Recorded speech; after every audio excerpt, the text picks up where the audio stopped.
First and foremost, I'd like to say thank you for giving me the opportunity to say a few words about my about justice and peace on from Hindus' perspective. First, and I think I said this last year as well. I greet with Hindus always greet with Namaste. So it's Namaste, meaning my soul honors your soul. I honor the place in you where the entire universe resides. I honor the light, love, truth, beauty, and peace within you. Because this is also within me, in sharing these things, we are united. We are the same. We are one.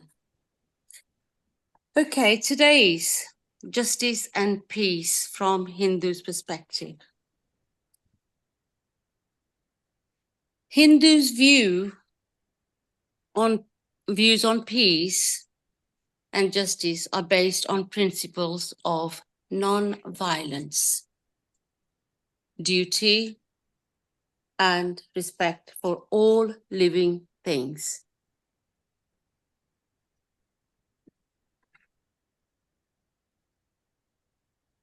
Hello? Hi, can you hear us? Frozen. Can you hear us? Yeah, but I'm froze on this side. Yeah, but we can hear you. Don't worry about the Okay, picture. that's You just fine. carry on talking. Okay, so the views on peace and justice are based on principles of non-violence, duty, respect for all living things. Non-violence, Hindus' principle of ahimsa, means total non-violence in thoughts, words, and actions. Many Hindus believe in pacifism, which is the opposition to violence and war. So when I say non-violence in thoughts, I mean, even in our day-to-day life, if we think bad, those sort of aggression and thing, that is not Hindus' belief. So your thoughts needs to be clear, and the words that you use needs to be clear, non-violence. And obviously, if these are non-violent words, the peace is going to be there. The other belief is equal worth. All living things are believed to have equal worth and should not be harmed.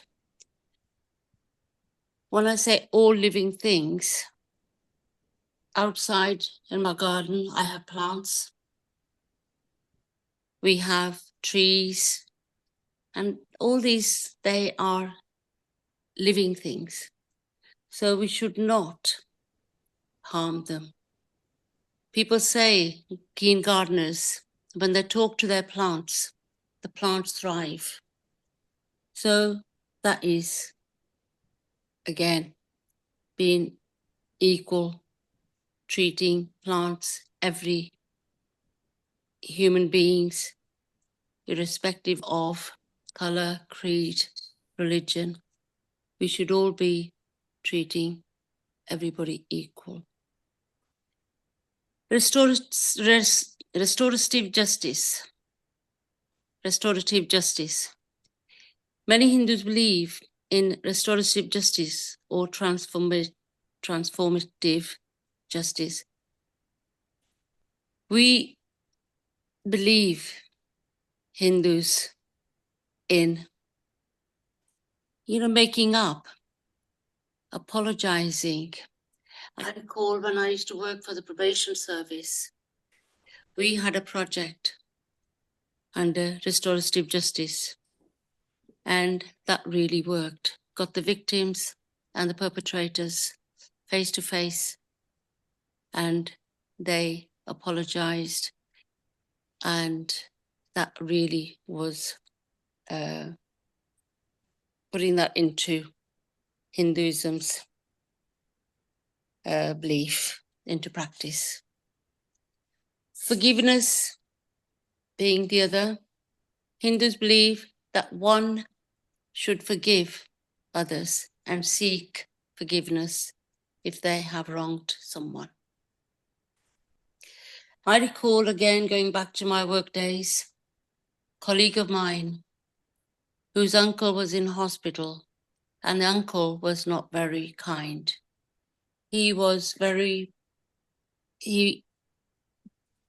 And a colleague of mine did not like him, but his uncle was on his deathbed in hospital.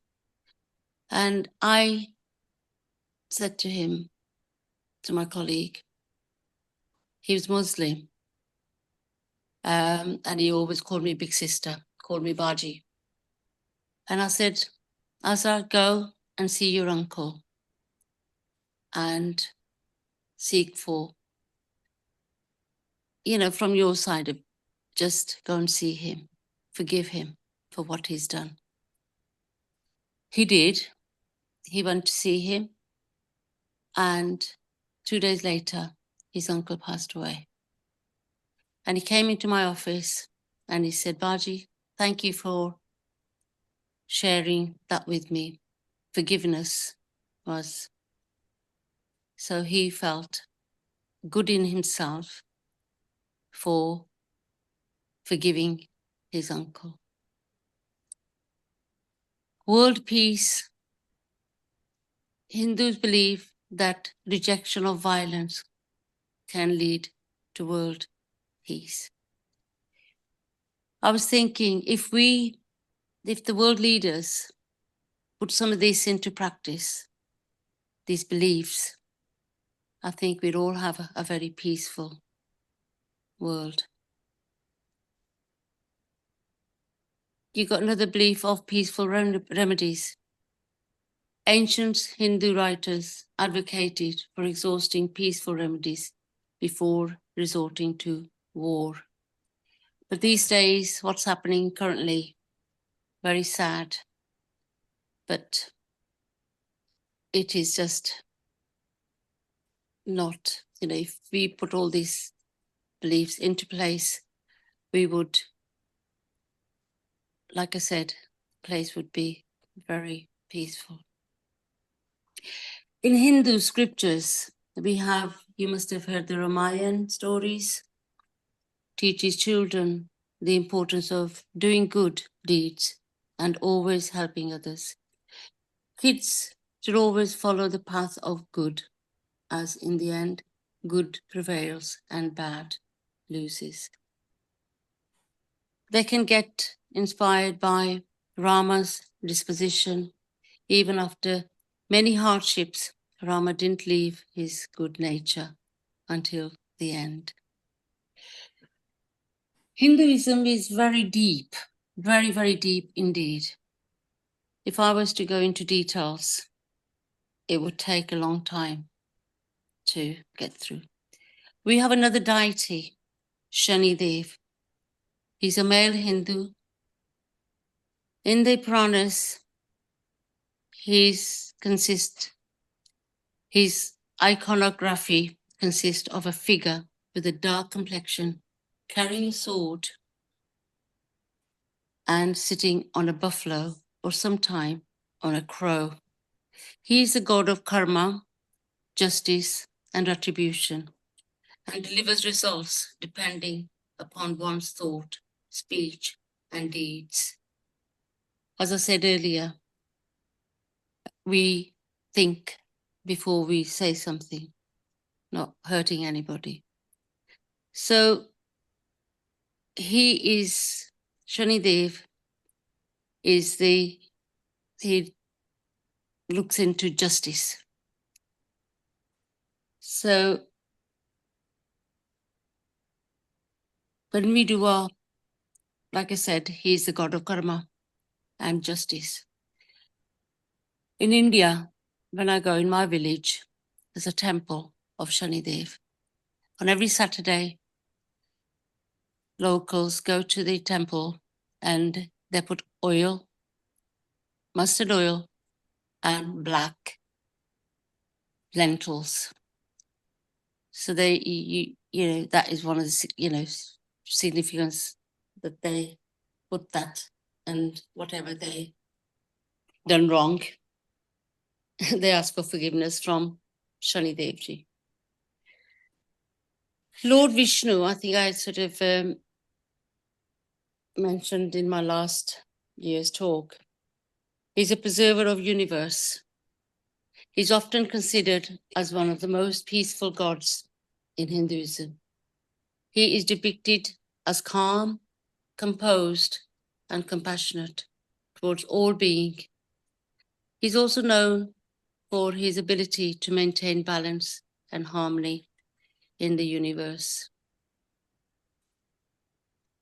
Hindus' teaching on peace and justice are influenced by the ancient epics, Ramayana and Mahabharata. The message of both Sri Ramayana and Mahabharata is if you follow the path of Dharma, even though you can get in trouble for a while, but the path of Dharma always leads to victory, happiness, and fame.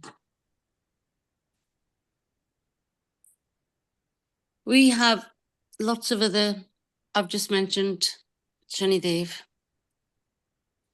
We have goddesses, matas, and Durga Mata is another one, is very peaceful.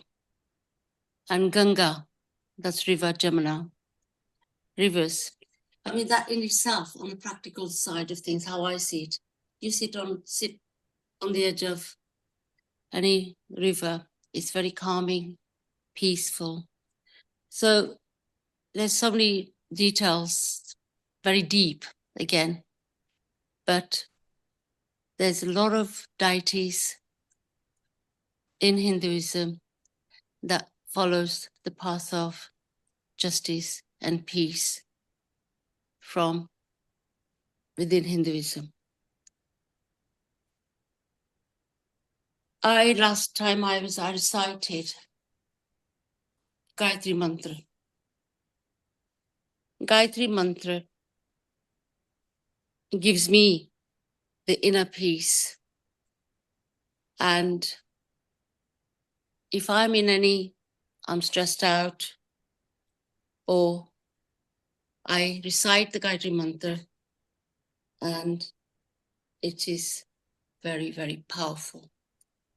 And it gives you the calmness and positive energies. And Gayatri Mantra has the power to purify the mind, body, clear any negative thoughts, and improve your focus and clarity. So if I'm going to recite the Gayatri Mantra and then the meaning of Gayatri Mantra. Om Bhur-bhava Sava Tatsavitar Vareniyam Bhargo Devasya Dhimahi Deo Yona Parchodaya. Meaning,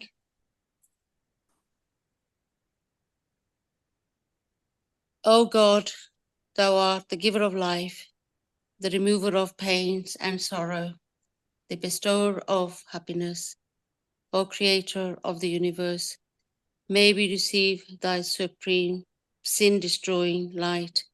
May thou guide our intellect in the right direction.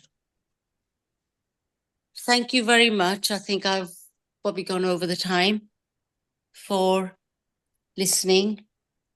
And I've just touched on very basic views from the Hindu perspective on justice and peace. And I'd just like to say thank you again. And I've been frozen for the last few minutes. So Well, thank you very much, Parveen. Don't worry about being frozen. We could hear you, so that was the important thing. So thank you very much.